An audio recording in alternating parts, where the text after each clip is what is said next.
இன்றைக்கி இந்த வீடியோவில் ஒரு சூப்பரான அடை தோசை தான் எப்படி செய்கிறதுன்னு பார்க்க போகிறோம். இதில் பருப்புகள் நிறைய சேர்த்து செய்கிறதுனால இது ஒரு ப்ரோட்டீன் ரிச் அடை தோசைனே சொல்லலாம்.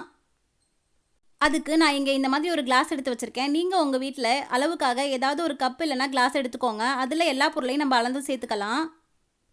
இங்கே நான் 1/4 கப் பாசிப்பருப்பு எடுத்து வச்சுருக்கேன், 1/4 கப் துவரம்பருப்பு எடுத்து வச்சுருக்கேன், கூடவே 1/2 கப் கடலைப்பருப்பு எடுத்து வச்சுருக்கேன், அதுக்கப்புறம் 1 கப் இட்லி அரிசி எடுத்து வச்சுருக்கேன், இதுக்கப்புறம் 1 ஸ்பூன் உளுந்து எடுத்து வச்சுருக்கேன். அவ்வளோதான். இந்த அளவுகளில் நீங்கள் ஊற வச்சு அடை செய்யும்போது அடை ரொம்பவே கிறிஸ்பியாக டேஸ்டியாக இருக்கும். எப்போதும் காலையில் டிஃபனுக்கு இட்லி தோசைன்னு செஞ்சு கொடுக்காம இந்த மாதிரி அடை செஞ்சு ஒரு தடவை கொடுங்க. உங்கள் வீட்டு குழந்தைங்களுக்கு இந்த அடை ஒன்று சாப்பிட்டாலே ரொம்பவே ஃபில்லிங்காக இருக்கும். இப்போது இது எல்லாத்தையும் ஒரு பவுலில் மாற்றிட்டு 2 தடவை தண்ணி விட்டு கழுவிக்கோங்க. அதுக்கப்புறம் கொஞ்சம் தண்ணி சேர்த்து இதை அப்படியே ஒரு மூடி போட்டு மூடி ஒரு 2 மணி நேரம் ஊற விட்டுருங்க.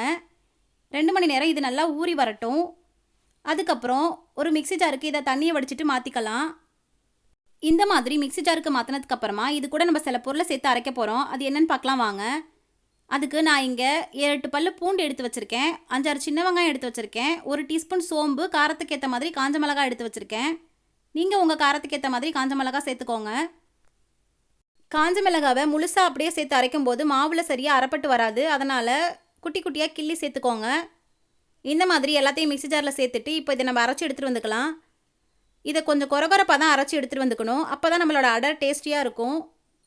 இப்போது ஒரு மூடி போட்டு மூடி இதை அரைச்சி எடுத்துகிட்டு வந்துக்கலாம்.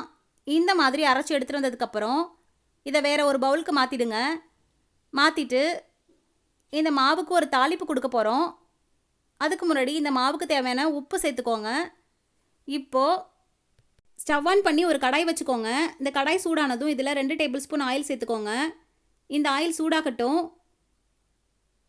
இப்போது இதில் 1 டீஸ்பூன் கடுகு சேர்த்துக்கோங்க. கடுகு சேர்த்துட்டு இது நல்லா பொரிஞ்சு வர வரைக்கும் வெயிட் பண்ணுங்கள். இப்போது கடுகு நல்லா வெடிச்சு வந்துருச்சு. இது கூடவே 1 டீஸ்பூன் கடலைப்பருப்பு சேர்த்துக்கோங்க. பருப்பு சேர்த்துட்டு இது கரிஞ்சிடாமல் நல்லா செவந்து வர வரைக்கும் ஸ்டவ்வை லோ ஃப்ளேம்லேயே வச்சுட்டு வறுத்து விட்டுக்கோங்க.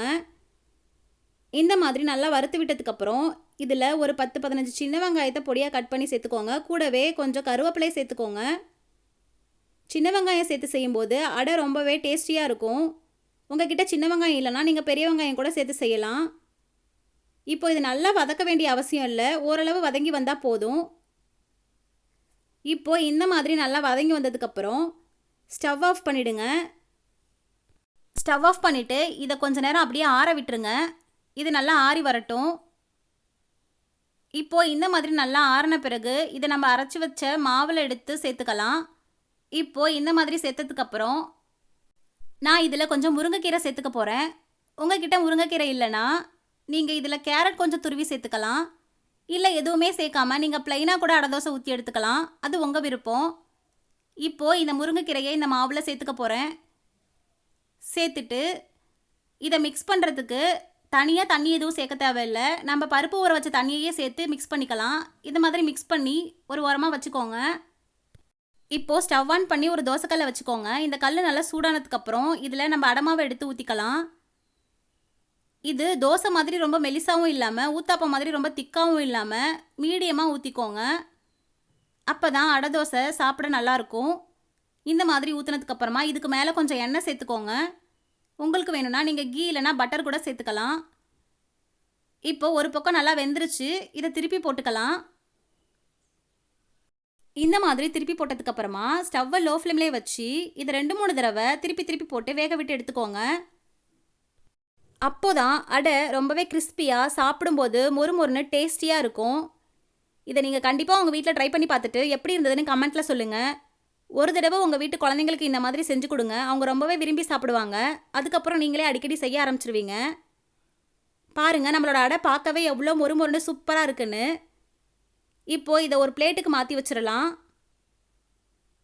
இந்த மாதிரியான நிறைய வீடியோஸ்க்கு என்னோட சேனலை லைக் பண்ணுங்கள், ஷேர் பண்ணுங்கள், மறக்காமல் சப்ஸ்கிரைப் பண்ணுங்கள். தேங்க்ஸ் ஃபார் வாட்சிங். பாய்.